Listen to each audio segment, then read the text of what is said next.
Assalomu alaykum azizlar. Alloh barchaga shifo bersin. Xo'p, bizga savol bor ekan. Aytyapti, bir kurs lichenasi va ikkinchi, uchinchi, to'rtinchi kurs lichenasi bor deydi. U qanaqa etap bo'ladi, qanaqa rezultat bo'ladi deydi, 4 kurs ichida deydi. Xo'p, bir kurs lichenamizda 7 kun bo'lsa, 7 kun bir hafta davomida etdek kasalliklar, ya'ni etdek, teri kasalliklari bo'lsin, etdek shamollashi bo'lsin, shularga lichena bo'ladi bir hafta. Birinchi kursimiz.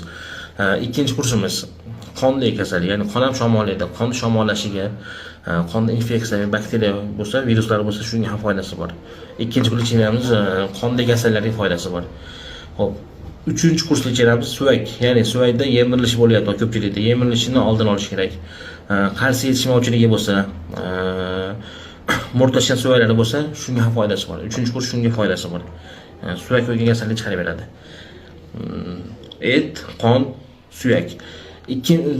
To'rtinchi kurs lichenamiz. To'rtinchi kurs lichenamiz ilik o'tgan kasal, ya'ni ilikdagi shamollashlarni chiqarib beradi.